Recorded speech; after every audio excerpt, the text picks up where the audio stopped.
The first impact threw Zarathix against the command console. Emergency lights bathed the flagship's bridge in crimson. Her husband Marcus stood beside her throne, hand already moving to his hip where humans kept their primitive weapons. She'd always found that gesture amusing during diplomatic functions. Now his fingers closed around empty air. The ceremonial blade at his waist remained untouched. "Proximity breach, Sector 7, the tactical officer announced. Zarathix's violet eyes narrowed.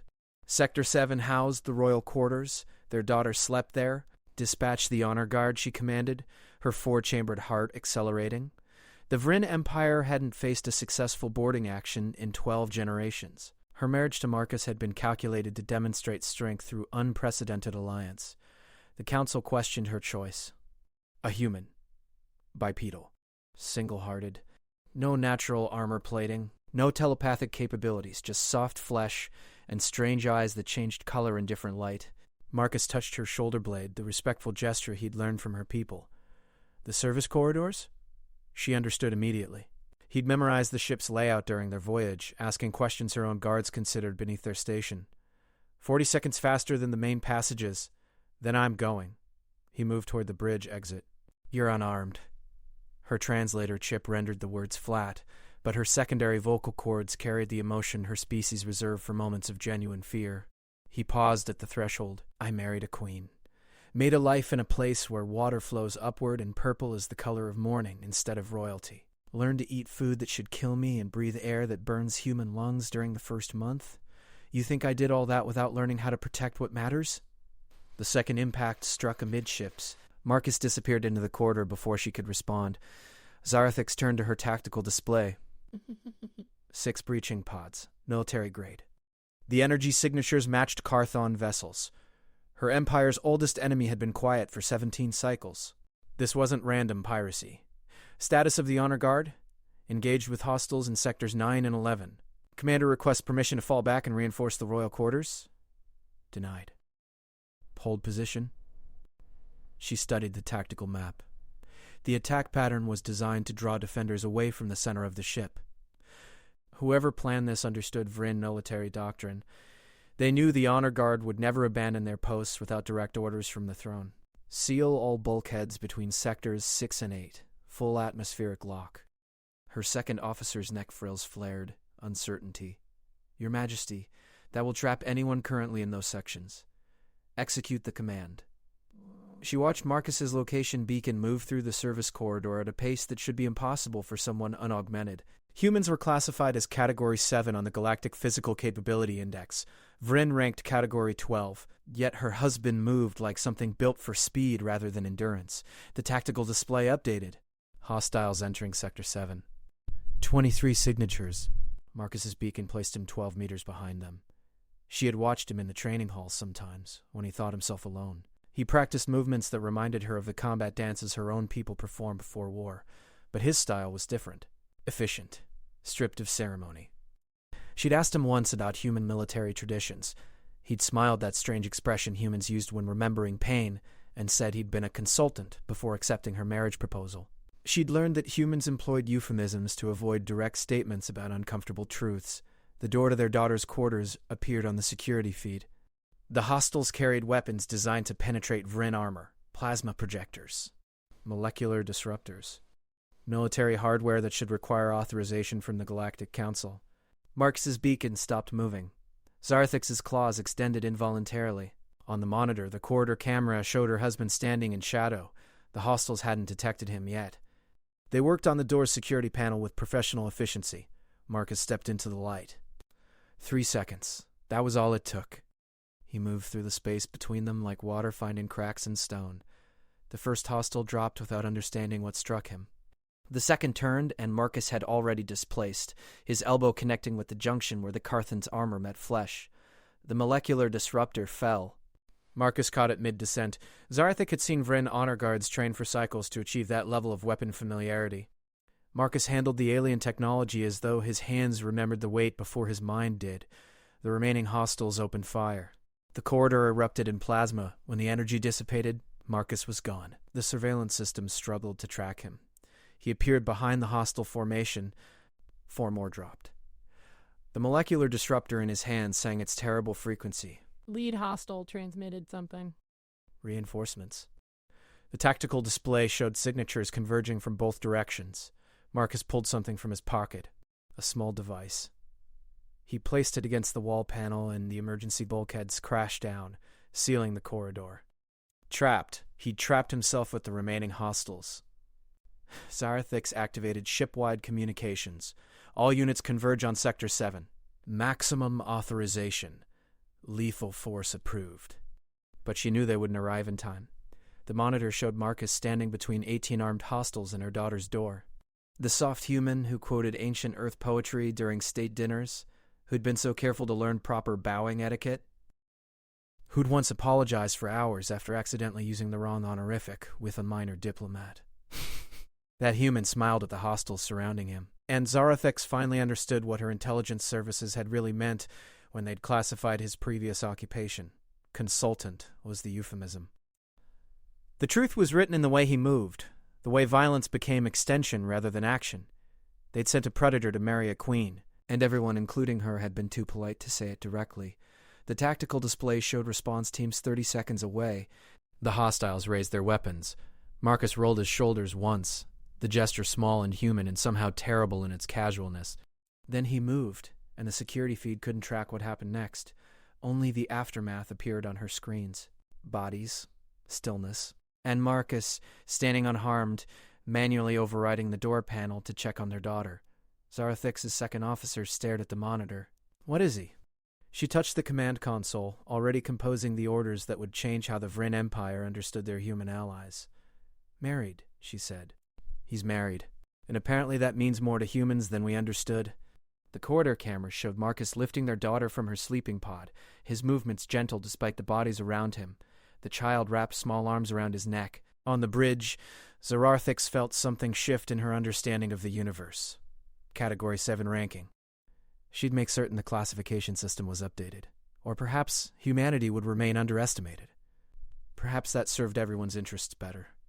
Marcus's voice came through the communication channel. "Zara? Everyone's secure here." His tone carried no acknowledgement of what he'd just done. As though protecting their family required no comment. As though violence was simply another diplomatic tool to be employed when circumstances required it. She thought about the Council's concerns when she'd announced her choice of husband. About the whispered doubts regarding human capability. About her own assumptions that she was offering protection as much as partnership. "Response teams are en route," she replied. "Marcus, we need to discuss your previous occupation." A pause. Then that warm human laugh that had first made her curious about him. "I did mention I was a consultant. You neglected to specify what kind. The kind that got sent places where nothing else worked. But that was before.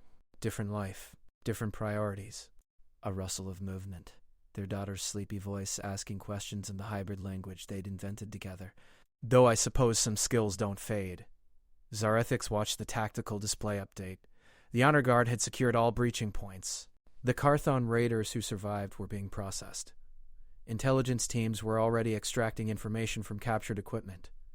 But in Sector 7, a human sat on the floor with their daughter, reading her stories about Earth animals called tigers and wolves while bodies cooled around them. His voice steady, his hands gentle despite the blood drying on them. The Council would have questions. The intelligence services would demand briefings.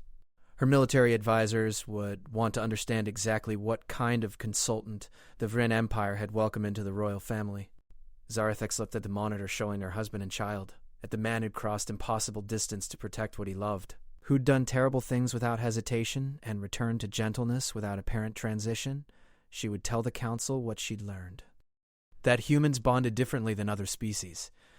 That they carried capacity for violence not as cultural trait but as fundamental possibility, dormant until necessity made it bloom. That a Category 7 ranking meant nothing when family stood threatened. But first, she would ensure her husband and daughter reached the secured sections, would make certain the response teams understood that the human in Sector 7 was not a threat requiring containment, would begin the complicated process of explaining to her empire that sometimes the greatest strength wore the disguise of weakness, waiting patient until the moment came to remove all pretense. Marcus had taught her something profound about humanity. They were patient. They were adaptable. They could present themselves as soft and yielding because they knew their own capacity. They didn't need to display threat constantly because they understood that true danger required no advertisement. The Carthon had made a fatal miscalculation. They'd seen a human married to a queen and assumed weakness, assumed a trophy, assumed that someone who learned to bow properly was someone who'd forgotten how to fight. They'd learned otherwise in those final moments, and the Vryn Empire would make certain that lesson spread through the galaxy, not as warning, not as threat, simply as information. An update to the databases, a correction to assumptions. Humans were Category 7, until they weren't, until something they loved needed protection. Then the classifications meant nothing, and the galaxy remembered why Earth had survived long enough to reach the stars, despite being soft-bodied and single-hearted and seemingly vulnerable. They were patient predators who'd learned to pretend otherwise, and they were very, very good at it. The ship's automated systems began cleanup protocols, medical teams treated wounded, security processed prisoners. Everything returned to order with the efficiency that defined Vryn civilization. In Sector 7, Marcus finished the story about wolves and carried their sleeping daughter toward the secured quarters. His location beacon moved at normal pace now. No urgency. No rush. Just a father returning to routine after handling an interruption. Zarathix watched until they reached safety. Then she turned to the business of Empire. War councils to convene? Intelligence to analyze? Responses to formulate. But part of her mind remained in that corridor, watching surveillance footage replay the 3 seconds that changed everything. Watching her husband move like something evolution designed for exactly this purpose. Watching the man she'd married reveal truths he'd politely declined to mention during courtship. She thought about asking him for details, about demanding full disclosure of his previous life. But humans valued privacy about their pasts, and perhaps some mysteries deserved to remain unsolved. Perhaps it was enough to know that when the moment came when everything hung in balance, the man she'd chosen stood ready.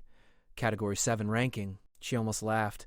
Whoever designed that classification system had never seen a human protecting family, had never witnessed what soft flesh could accomplish when necessity removed all restraint. The galaxy would learn. Through diplomatic reports, through military briefings, through the whispers that spread faster than light between species who prided themselves on understanding threats. The humans were patient. The humans were adaptable. The humans were kind and curious and endlessly willing to accommodate other cultures. Until they weren't.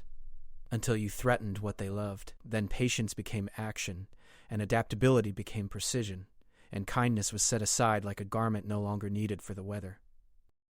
Marcus reached the secured quarters, and the monitors showed him settling their daughter into the reinforced sleeping pod. He moved with the same gentle care he always demonstrated. The violence had been set aside as completely as it had been deployed. No lingering aggression, no residual rage, just a father completing bedtime routine despite the interruption. That frightened Zarathix more than anything else. The complete control, the perfect compartmentalization.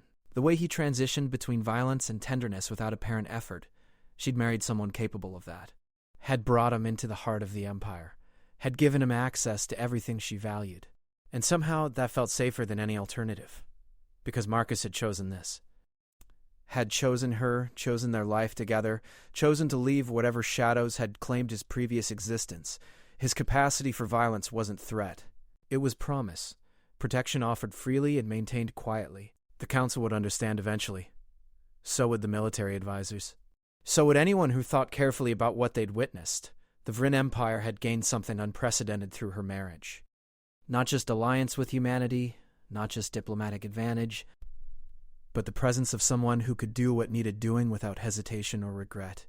Someone who could protect what mattered and return to gentleness without carrying the weight of their actions forward. Marcus appeared on the communication channel again. All quiet now. Though I think Lyra might have questions tomorrow about why Daddy's clothes are torn.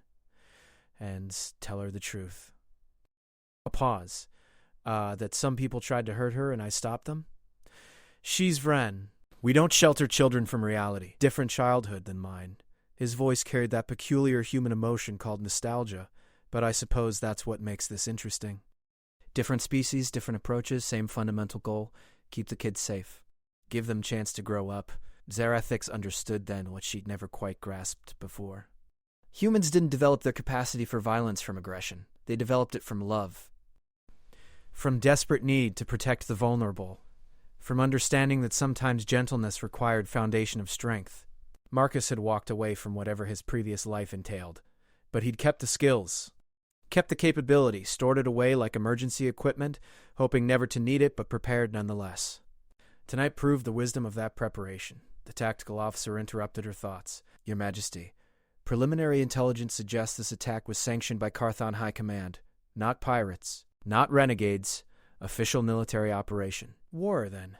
Or the beginning of war? The kind of political crisis that would occupy her attention for cycles.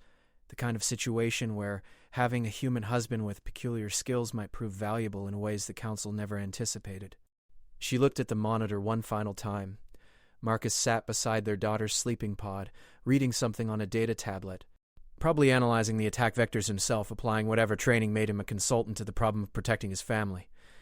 Category 7? The classification haunted her. Someone would need to update it. Or perhaps they wouldn't. Perhaps letting the galaxy underestimate humanity served everyone's purposes. But the Carthon would know. The survivors would carry stories about the human who moved like darkness given purpose. About soft flesh that proved more dangerous than armor plating. About a species that presented diplomacy and kindness as primary traits while keeping violence as emergency option. Pristine and terrible and perfectly controlled. Let them tell those stories. Let them spread through military channels. Let every potential enemy understand that attacking the Vryn royal family meant confronting not just the honor guard, not just the Empire's military might, but something else entirely. Something patient and adaptable and absolutely ruthless when circumstances required it. Marcus had bought them that deterrence simply by being exactly what he was. A human married to a queen, raising a daughter, living quietly in an empire that wasn't his own. Unassuming right until the moment assumption became fatal error for those foolish enough to test him. Zarathix began composing the reports she delivered to the Council, the explanations, the reassurances, the careful political language required to transform tonight's violence into strategic advantage. But part of her mind remained in Sector 7, watching those 3 seconds replay endlessly, watching her husband prove that sometimes the most dangerous beings in the galaxy were the ones who seemed least threatening, who adapted and accommodated and presented no obvious warning, the ones who waited patient until family needed protection. Then all pretense fell away, and the truth emerged terrible and perfect. Marcus was Category 7. Soft flesh. Single heart. No natural armor, until he wasn't. Until necessity transformed classification into irrelevance. Until a father stood between threat and daughter, and the galaxy discovered what humans kept carefully hidden beneath their friendly exteriors. Zarathix finally understood why Earth had fascinated xenoanthropologists for generations, why humans seemed like puzzles wrapped in contradictions. They were predators who'd learned cooperation, warriors who'd chosen peace, killers who'd committed to gentleness. The capacity remained. The skills persisted, but humans had decided collectively that violence was last resort rather than first response. They'd built civilization on that choice, had developed diplomacy and culture and all the soft things that made them seem weak to species who measured strength purely through physical capability. But the foundation remained, hidden, patient, waiting for the moment when all other options failed. Tonight the Carthon discovered that foundation. Tomorrow the galaxy would begin understanding it.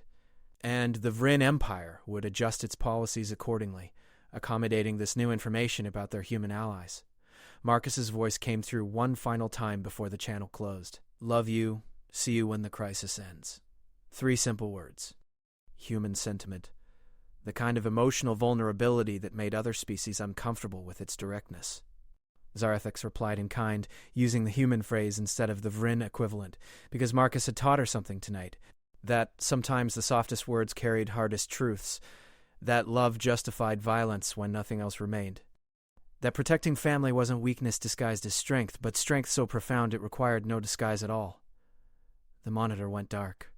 The crisis continued unfolding, but in the secured quarters, a human slept beside his daughter, keeping watch with the same patient determination he demonstrated in that corridor. Category 7. The classification would stand uncorrected. Let the galaxy continue its assumption. Let humanity remain underestimated. Because that assumption served as weapon itself, made enemies careless, made them overlook the danger until 3 seconds too late, and by then the humans had already won.